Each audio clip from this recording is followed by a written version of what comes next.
Good morning my dear kids. Welcome to my kids garden. എൻ്റെ എല്ലാ കുഞ്ഞു കൂട്ടുകാർക്കും സുഖാണെന്ന് വിശ്വസിക്കുന്നു.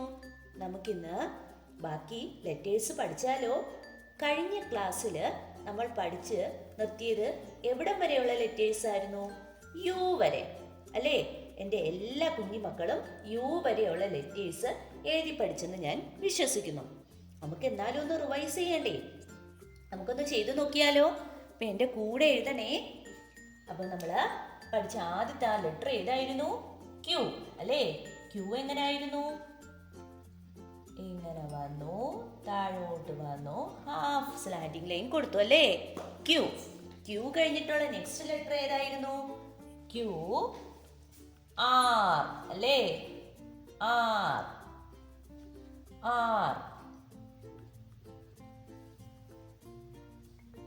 ക്ലിയർ ആക്കി എഴുതാവേ. എങ്ങനെയായിരുന്നു? ആർ അല്ലേ?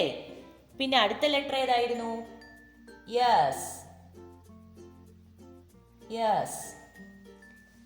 T T. യു.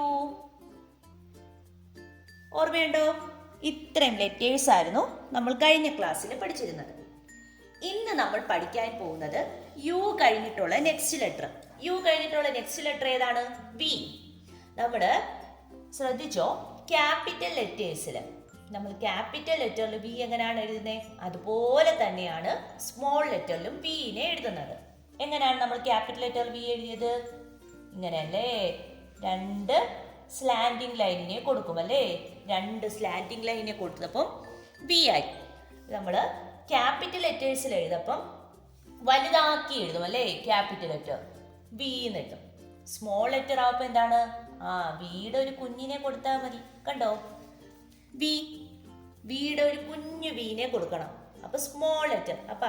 നമ്മൾ പറയുന്നതിൽ തന്നെ ഇല്ലേ ലെറ്റർ? Small letter. കണ്ടോ? Small letter V. ഇത് ക്യാപിറ്റൽ ലെറ്റർ വി.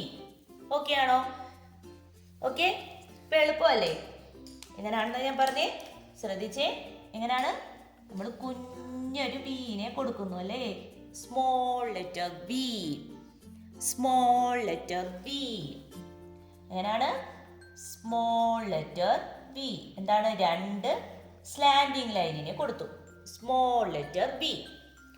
ഓക്കെ ആണോ? ഇനി നമുക്ക് 4 ലൈനിൽ എഴുതി നോക്കാം. സിമ്പിൾ അല്ലേ വി? വിനെ കൂടുതൽ എക്സ്പ്ലെയിൻ ചെയ്യാനില്ലല്ലോ, സിമ്പിൾ ആയിട്ടുള്ള ലെറ്റർ അല്ലേ? ഓക്കെ, അപ്പൊ നമുക്കിനി 4 ലൈനിൽ എങ്ങനെ എഴുതുന്നേ നോക്കാം. നമുക്കപ്പം 4 ലൈനിൽ ക്യൂ മുതൽ വി വരെ എങ്ങനെ എഴുതുന്നേ നോക്കിയാലോ? നോക്കാം. ശ്രദ്ധിച്ചേ, എങ്ങനെയായിരുന്നു? നമ്മൾ ആദ്യത്തെ ക്യൂ എങ്ങനെയായിരുന്നു? നമ്മുടെ എ കണക്ക് എഴുതിയിട്ട് തിരിച്ച് റിവൈസ് ഇറങ്ങി വരണം അല്ലേ? എന്നിട്ടൊരു ഹാഫ് സ്ലാൻഡിങ് ലൈനെ കൊടുത്തു.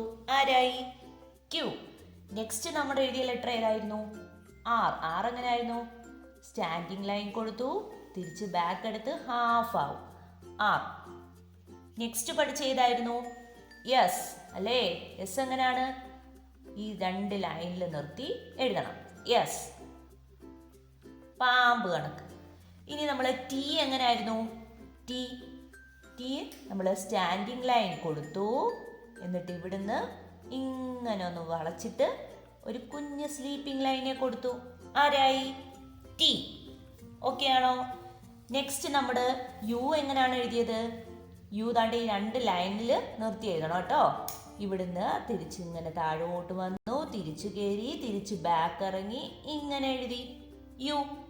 ഇനി നമ്മുടെ വീനെ എങ്ങനെയാണ് എഴുതുന്നത്? വീനെ എഴുതപ്പം ശ്രദ്ധിച്ചോ, ഈ രണ്ട് ലൈനിൽ നിർത്തി എഴുതാം. നമ്മൾ യു എഴുതിയില്ലേ? യു എഴുതിയത് കണക്ക് തന്നെ രണ്ട് ലൈനിൽ നിർത്തി എഴുതണം. ഓക്കെ ആണോ? V V V V. Okay, എളുപ്പമല്ലേ വി? ഓക്കെ ആണോ എല്ലാവർക്കും? ഓക്കെ, നമ്മൾ ഇന്ന് പഠിച്ച ലെറ്റർ ആണ് പി. ഇപ്പം എല്ലാവരും എന്തോ ചെയ്യുക? നല്ല വൃത്തിയായിട്ടും വി എന്ന് പറയുന്ന ലെറ്റർ എഴുതി പഠിക്കണം കേട്ടോ. ഓക്കെ, അപ്പം ഇന്നത്തെ ക്ലാസ് ഇത്രയേ ഉള്ളൂ. എല്ലാവർക്കും എൻ്റെ വീഡിയോ ഇഷ്ടപ്പെട്ടെന്ന് കരുതുന്നു. നിങ്ങൾക്ക് ഈ വീഡിയോ ഇഷ്ടപ്പെട്ടെങ്കിൽ ലൈക്ക് ചെയ്യുക, ഷെയർ ചെയ്യുക, സബ്സ്ക്രൈബ് ചെയ്യുക. നിങ്ങളുടെ സപ്പോർട്ട് ഉണ്ടെങ്കിൽ മാത്രമേ മുന്നോട്ട് നമുക്ക് വീഡിയോസ് ഇടാൻ സാധിക്കുകയുള്ളൂ. Okay, bye, thank U.